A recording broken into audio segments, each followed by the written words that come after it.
America গত ২ দশক ধরে ইরানের পারমাণবিক অস্ত্রের দিকে দীর্ঘ অগ্রযাত্রার গতি ধীর করার জন্য নিষেধাজ্ঞা, অন্তর্ঘাত, সাইবার হামলা এবং কূটনৈতিক আলোচনা সবকিছুই ব্যবহার করেছে।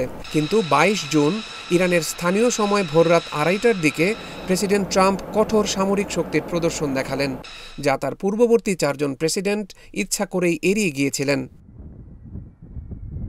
সকল জল্পনা কল্পনার অবসান ঘটিয়ে ট্রাম্প B-2 বোমারু বিমানের একটি বহরকে নির্দেশ দেন ইরানের বিশাল পারমাণবিক কমপ্লেক্সের সবচেয়ে গুরুত্বপূর্ণ স্থাপনাগুলোতে সবচেয়ে শক্তিশালী প্রচলিত বোমা ফেলতে। এর মূল লক্ষ্য ছিল ফোর্দোতে মাটির ভেতরে থাকা ইউরেনিয়াম সমৃদ্ধকরণ কেন্দ্র, যা ইসরায়েলের নাগালের বাইরে ছিল। ট্রাম্পের জন্য একটি শত্রু দেশের পারমাণবিক অবকাঠামোতে হামলা চালানোর সিদ্ধান্ত তার দ্বিতীয় মেয়াদের সবচেয়ে বড় এবং সম্ভাব্য সবচেয়ে বিপজ্জনক জুয়া।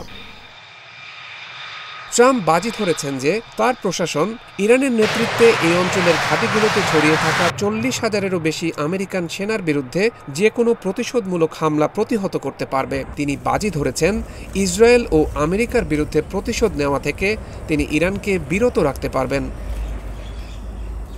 সবচেয়ে গুরুত্বপূর্ণ হল, ট্রাম্প এও বাজি ধরেছেন তিনি ইরানের পারমাণবিক কর্মসূচি পুনরায় শুরু করার সমস্ত সম্ভাবনা ধ্বংস করে দিয়েছেন। এটি একটি উচ্চাভিলাষী লক্ষ্য, কারণ ইরান স্পষ্ট করে দিয়েছে যে আক্রান্ত হলে তারা পরমাণু বিস্তার রোধ চুক্তি NPT থেকে বেরিয়ে আসবে এবং তাদের বিশাল কর্মসূচিকে ভূগর্ভে নিয়ে যাবে। সে কারণেই ট্রাম্প ফোর্দো ধ্বংস করার দিকে এত বেশি মনোযোগ দিয়েছিলেন। এই স্থাপনাটি ২০০৫ সালের দিকে গোপনে তৈরি করেছিল ইরান। সেখানে ইরান প্রায় সব ধরনের বোমা বানানোর কাছাকাছি জ্বালানি উৎপাদন করছিল, যা আমেরিকা ও তার মিত্রদের জন্য সবচেয়ে বেশি উদ্বেগের কারণ হয়ে উঠেছিল।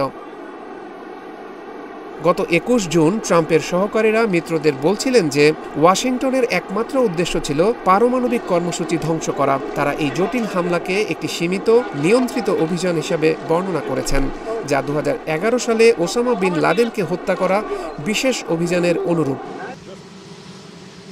আমেরিকা স্পষ্টভাবে বলেছে যে এটি যুদ্ধের ঘোষণা ছিল না, কিন্তু বিন লাদেন ৩,০০০ আমেরিকানকে হত্যা করেছিল, আর ইরান এখনও বোমাই তৈরি করেনি। ট্রাম্প এই হুমকিও দিয়ে রেখেছেন যে হয় শান্তি আসবে, নতুবা ইরানের জন্য এমন এক ভয়াবহ ট্র্যাজেডি ঘটবে যা গত ৮ দিনে আমরা যা দেখেছি তার চেয়েও অনেক বেশি হবে। মনে রাখবেন, অনেক লক্ষ্য এখনো বাকি আছে। তিনি প্রতিশ্রুতি দিয়েছেন যে যদি ইরান নতি স্বীকার না করে, তবে তিনি নির্ভুলভাবে তাদের ওপর আঘাত হানবেন। মূলত ট্রাম্প ইসরায়েলের সঙ্গে তার সামরিক অংশীদারিত্বকে বাড়ানোর হুমকি দিচ্ছিলেন। ইসরায়েল গত ৮ দিন ধরে ইরানের শীর্ষ সামরিক ও পরমাণু বিজ্ঞানীকে সুচারুভাবে লক্ষ্যবস্তুতে পরিণত করে তাদের বিছানায়, গবেষণাগারে এবং বাংকারে হত্যা করেছে। আমেরিকা প্রাথমিকভাবে সেই অভিযান থেকে নিজেদেরকে বিচ্ছিন্ন রেখেছিল। ট্রাম্প প্রশাসনের সেই হামলা সম্পর্কিত প্রথম বিবৃতিতে পররাষ্ট্রমন্ত্রী মার্কো রুবিও জোর দিয়ে বলেছিলেন যে ইসরায়েল ইরানের বিরুদ্ধে একতরফা পদক্ষেপ নিয়েছে। কিন্তু তারপর ট্রাম্প তার সামাজিক যোগাযোগ মাধ্যমে ইরানের ৮৬ বছর বয়সী সর্বোচ্চ নেতা আয়াতুল্লাহ আলী খামেনিকে যখন খুশি হত্যা করার ক্ষমতা নিয়ে চিন্তার কথা প্রকাশ করেন। গত ২১ জুন রাতে তিনি স্পষ্ট করে দেন যে আমেরিকা সম্পূর্ণভাবে জড়িত ছিল এবং রুবিওর বিবৃতির বিপরীতে দেশটি এখন গভীরভাবে ইরানের সাথে সংঘাতে ইসরায়েলের সাথে জড়িত। ২০২৩ সালের ৭ অক্টোবর সন্ত্রাসী হামলায় ১,০০০-এরও বেশি ইসরায়েলি বেসামরিক নাগরিক নিহত হওয়ার পর ইসরায়েলের নৃশংস প্রতিরোধে ইরান হঠাৎ করেই হামাস ও হিজবুল্লাহ সহ তার প্রক্সি যুদ্ধের সঙ্গীদের হারিয়েছে। তাদের নিকটতম সিরিয়ার বাশার আল আসাদকে দেশ ছেড়ে পালাতে হয়েছে। রাশিয়া ও চীন, যারা ইরানের সাথে একটি অংশীদারিত্ব গঠন করেছিল, ইসরায়েলের হামলার পর তাদের কোথাও দেখা যায়নি। ফলে শুধুমাত্র পারমাণবিক কর্মসূচি ইরানের চূড়ান্ত ও একমাত্র আত্মরক্ষা ব্যবস্থা হিসেবে রয়ে গেছে।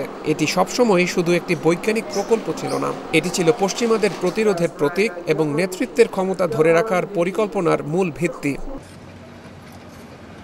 মার্কিন কংগ্রেসে সমালোচকরা ইতোমধ্যেই ট্রাম্পের পদ্ধতির বিষয়ে প্রশ্ন তুলছিলেন। ভার্জিনিয়ার সিনেটর মার্ক ওয়ার্নার গোয়েন্দা কমিটির সদস্য ও শীর্ষ ডেমোক্র্যাট। তিনি বলেছেন, ট্রাম্প কংগ্রেসের সাথে পরামর্শ না করে একটি পরিষ্কার কৌশল ছাড়াই গোয়েন্দাদের ধারাবাহিক সিদ্ধান্তে কর্ণপাত না করে এ কাজ করেছেন, যেখানে ইরান বোমা তৈরির চূড়ান্ত পদক্ষেপ নেওয়ার কোনো সিদ্ধান্তই নেয়নি। যদি এমন পরিস্থিতিতে ইরান কার্যকরভাবে প্রতিক্রিয়া জানাতে অক্ষম হয়, যদি আয়াতুল্লাহর ক্ষমতা এখন দুর্বল হয়ে পড়ে, অথবা যদি দেশটি তার দীর্ঘদিনের পারমাণবিক উচ্চাকাঙ্ক্ষা ত্যাগ করে, তাহলে কি হবে? ট্রাম্প নিঃসন্দেহে দাবি করবেন যে একমাত্র তিনিই আমেরিকার সামরিক শক্তি ব্যবহার করতে ইচ্ছুক ছিলেন এমন একটি লক্ষ্য অর্জনের জন্য, যা তার পূর্ববর্তী 4 জন প্রেসিডেন্ট খুব ঝুঁকিপূর্ণ বলে মনে করেছিলেন। কিন্তু আরেকটি আশঙ্কাও আছে।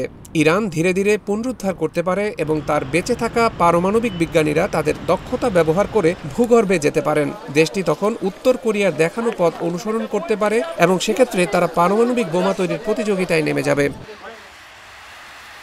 ইরান হয়তো এই সিদ্ধান্তে আসতে পারে যে বৃহত্তর শত্রু শক্তিগুলোকে দূরে রাখা এবং 22 জুন সকালে ইরানি আকাশে আরও অভিযান চালানো থেকে আমেরিকা ও ইসরায়েলকে বিরত রাখার একমাত্র পথ পারমাণবিক বোমার মালিক হওয়া।